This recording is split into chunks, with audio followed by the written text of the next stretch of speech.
자, 반갑습니다.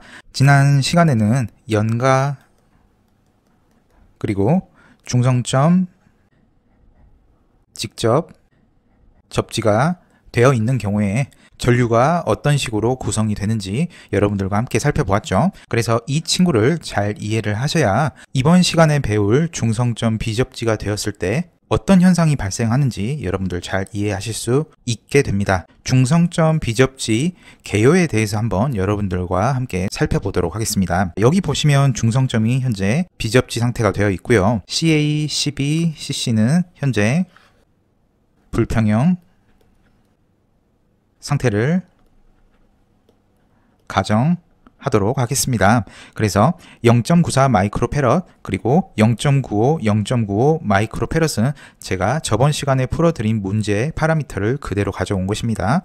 그럼 CA, CB, CC가 현재 대지에 이런 식으로 스몰 n에 울려 있다 라고 볼 수 있겠죠. 그럼 이 친구를 등가 회로로 한번 표현해 보도록 하겠습니다. 자, 여기 보시면 CA는 0.94 마이크로 페럿이 되겠고요. CB는 0.95 마이크로 페럿, 그리고 CC도 마찬가지로 0.95 마이크로 페럿이 되겠습니다.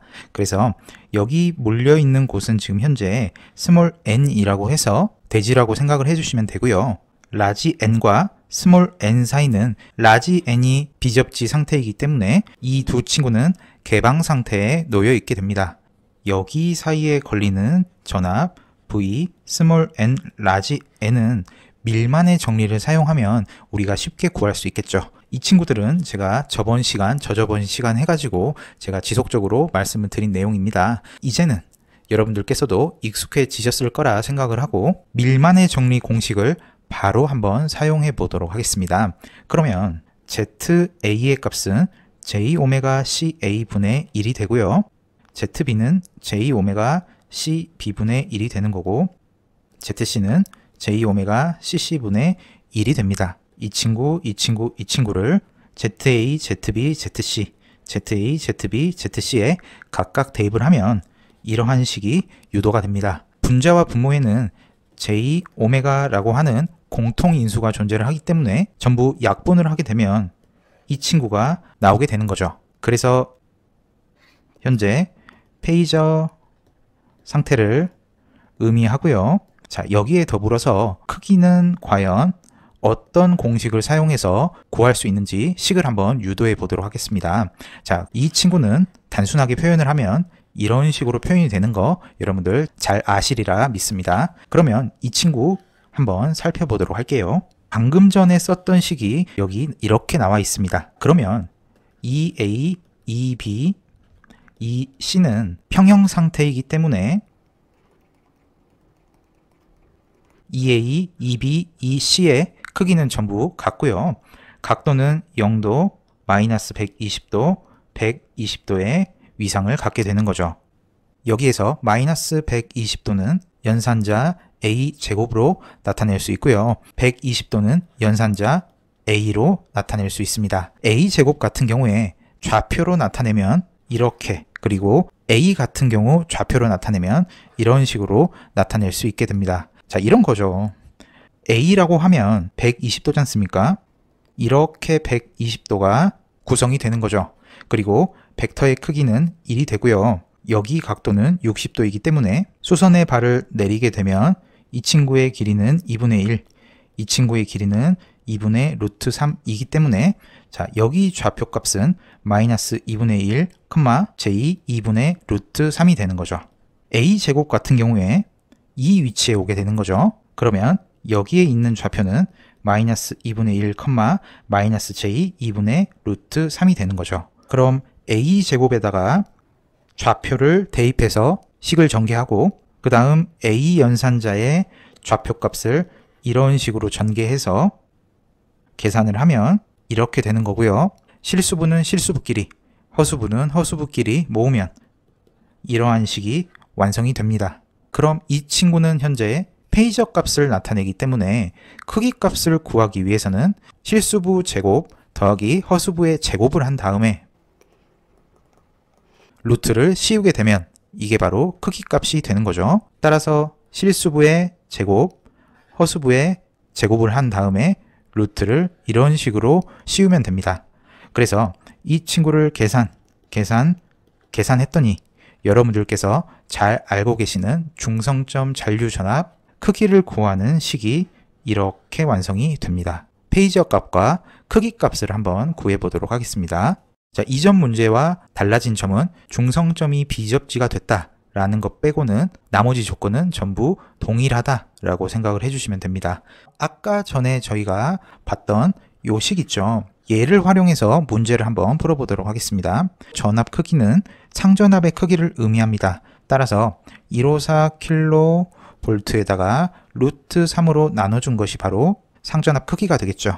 그리고 CA의 값은 0.94 마이크로페럿, 그리고 CC는 0.95 마이크로페럿이 되겠습니다. 그리고 분자와 분모에는 각각 마이크로라는 단위값이 포함이 되어 있기 때문에 0.94 혹은 0.95로 대입을 해주시면 됩니다. 마이크로는 신경 써주실 필요가 없어요. 이 친구들을 쭉 계산을 했더니 스몰 n과 라지 n 사이에 걸리는 전압은 313 각도는 0도인 전압이 도출이 됩니다. 여기에서 스몰 n의 값은 대지이기 때문에 0V라고 하면 라지 n의 전위값은 마이너스 313 각도는 0V가 나오는 것이죠. 중성점 잔류전압 크기는 어떻게 구할 수 있을까요? 이 친구를 활용하면 됩니다. 크기 값은 당연히 상전압 크기가 오는 것이고 마이크로 단위는 신경 쓰지 않으셔도 됩니다. 따라서 CA에는 0.94, CBCC에는 0.95를 각각 대입해서 구했더니 313V의 크기가 나온다라는 거죠. 그럼 과연 뭐를 의미를 하는지 여러분들 깊게 한번 살펴보실 필요가 있습니다. 한번 넘어가 보도록 하겠습니다. 방금 전에 봤던 마이너스 313 각도는 0도인 전압이 A상, B상, C상에 각각 영향을 미치고 있는 거죠. 자, 여기 보시면 A상, B상, C상이 있을 때 이곳이 바로 중성점이 되죠. 중성점 전위가 마이너스 313 각도는 0도인 전압을 갖기 때문에 당연히 A상, B상, C상에 이런 식으로 영향을 미치게 되는 거죠. 크기와 위상이 같은 전압을 공급하고 있는 것이죠. 그러면 이 친구는 마치 영상전압 1이라고 생각하시면 됩니다. 따라서 원래 있던 전압 있죠. 이 친구는 상전압이 되겠습니다. A상의 상전압이라고 생각을 해주시면 됩니다. 여기에 마이너스 313 그리고 각도는 0도인 전압원이 중첩이 돼서 나타나는 것이죠. 그래서 원래 A상, B상, C상 전압이 영상 전압이라는 것이 더해져서 이렇게 더해지는 거죠. 이런 식으로요. 자, 이 친구는 마이너스 313 각도는 0도인 전압원이 되는 것이죠. 그래서 여기 사이에 걸리는 전압은 원래 벡터도에다가 이 친구가 더해졌기 때문에 파선 전압이 되는 거고요. 그 다음 원래 이런 전압이었죠. 여기에 영상 전압이 더해졌기 때문에 새로운 전압인 이 친구가 만들어지는 겁니다. 비상 전압의 경우에도 마찬가지가 되겠습니다. 이렇게 되는 거예요. 그래서 이 위치에서부터 여기까지 전압을 잰 크기가 되는 것이죠. 그러면 이런 식으로 표현 가능할까요? 이 전압원에 의해서 형성되는 전류는 이런 식으로 중성점 영상 전압으로 인해 만들어지는 전류는 이런 식으로 표현 가능하겠죠. 이렇게 흐르는 전류의 정체는 지난 시간에 저희가 살펴봤습니다. 이 친구가 되겠죠. 그리고 B상 같은 경우에는 C상 같은 경우에는 이 친구가 되겠습니다. 그럼 이 친구 때문에 흐르는 전류를 한번 살펴보도록 하겠습니다. 중성점 직접 접지 및 비접지 벡터도 비교가 되겠습니다. 자, 여기에 걸리는 전압 때문에 이 전류가 흐르게 되는 거죠. 영상 전압보다 위상이 90도 앞서야 되겠죠. 그리고 이 친구 때문에 흐르는 전류는 이런 식으로 표현 가능할까요? 그게 바로 이 친구가 되겠습니다. 그리고 이 친구 때문에 흐르는 전류는 이렇게 표현 가능하죠. 여기에서 여러분들이 주의하셔야 하는 것이 B상, C상은 현재 커패시터가 같기 때문에 같은 전류값이 흐르는 거고요. A상 같은 경우에는 0.94 마이크로페럿이죠. 따라서 전류값은 B상, C상보다 더 작겠죠. 따라서 작은 화살표로 제가 표현을 했습니다. 그리고 B상, C상의 이 전류 크기는 같아요. 그러면 이 친구, 이 친구, 이 친구가 더해져서 이렇게 흐른다고 한번 가정을 해보겠습니다. 자, 얘네가 바로 이 친구가 돼요. 계산을 했더니 분홍색으로 표시한 IN이 되는 거고요. 그리고 원래 있던 흐르는 전류를 노란색 IN으로 한번 적어보도록 하겠습니다. 이 전류는 지난 시간에 저희가 구해보았습니다. 그러면 이렇게 흐르는 노란색 전류나 이렇게 흐르는 이 분홍색 전류의 합은 완벽하게 같은 값이 됩니다. 따라서 이 친구 방향이 반대죠. 대신에 크기는 같습니다. 따라서 여기와 여기 사이에 걸리는 전류의 합은 제로가 됩니다. 그리고 분홍색으로 표시한 IA, IB, IC는 이 친구랑 같은 값이 됩니다. 중성점 잔류 전압이라고 하는 것이 생겨가지고 스몰 n과 라지 n 사이의 전류가 흐르지 못하게 하는 거죠. 즉 오픈 서킷 상태가 되는 것입니다. 중성점 비접지가 발생을 하면 영상 전압이라고 하는 것이 중성점에 생성됩니다.